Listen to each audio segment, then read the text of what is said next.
Magandang balita para sa mga Pilipino o mga OFW na kwalipikado bilang isang caregiver papunta sa bansang Canada.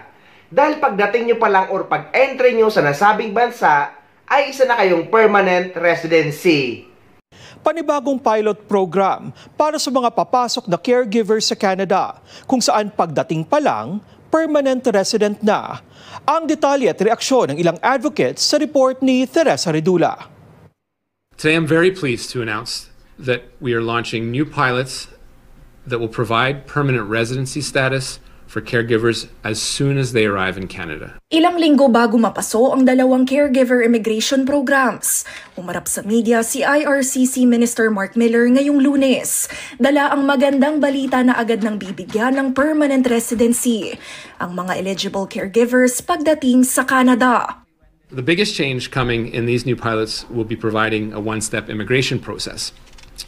Before, caregivers first needed to get work permits and then obtain work experience before applying for permanent residency. Under the new rules, we're simplifying the process and providing them with a clear, straightforward pathway to stay and care for our loved ones. Sa ilalim ng bagong programa, mapapabilis ang pagiging permanent resident ng mga kwalipikadong caregivers at home care workers. Binabaan din ang education requirement.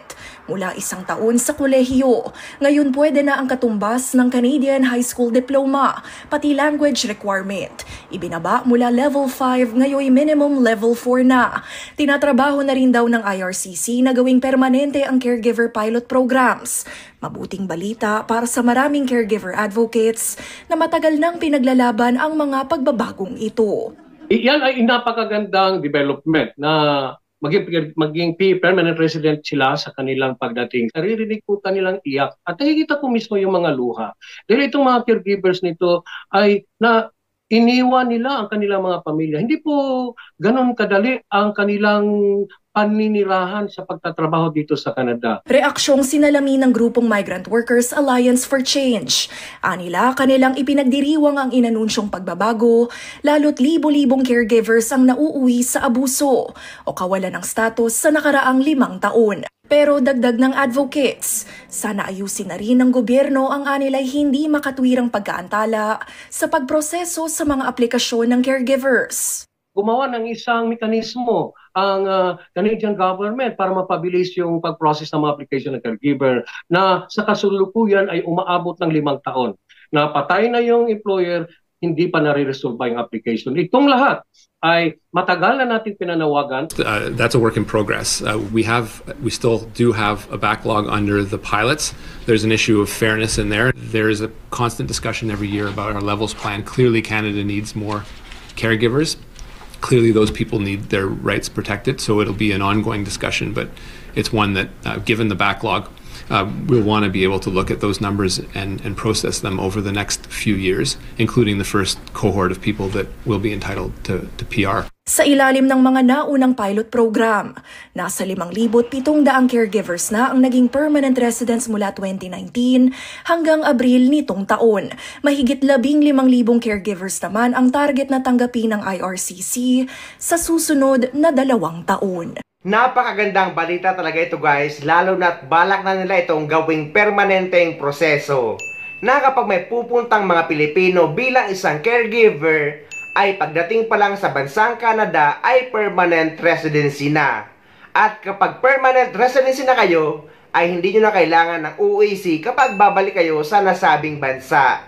At pwede nyo nang dalhin ang pamilya nyo doon. Pero guys, paalala sa mga Pilipino na nasa Canada na ngayon na dating student visa at naging employment visa sa bansang Canada, ay kapag uuwi kayo sa Pilipinas na pinaalala ito ng DMW. Kailangan nyo magpa-verify na kontrata sa Polo Office dyan sa bansang Canada para makakuha kayo ng UAC sa POA sa Pilipinas. Para po sa mga kababayan nating open work o work permit holder pa lamang dito sa Canada at planong umuwi o magbakasyon sa Pilipinas, may bagong patakaran ang Department of Migrant Workers para sa mas mahigpit na immigration processing. Bago makabiyahe pabalik dito sa Canada, sasailalim muna sa contract verification at documentary processing ng DMW ang mga Pilipinong may open work permit, bridging open work permit, postgraduate work permit at open work permit for vulnerable workers. Gayun din po ang mga OFW na tinanggap sa mga programang tulad ng Atlantic Immigration Pilot, Home Child Care Provider Pilot at Home Support Worker Pilot. Kabilang sa mga dokumentong kakailanganin na po ngayong ipakita sa immigration sa Pilipinas ay ang lehitimong job offer, kontrata sa pinapasukang trabaho at Overseas Employment Certificate na ini-issue ng Philippine Overseas Employment Administration o POEA sa Pilipinas. Para sa iba pang mga requirements, pumunta lamang sa website ng Department of Migrant Workers ng Pilipinas.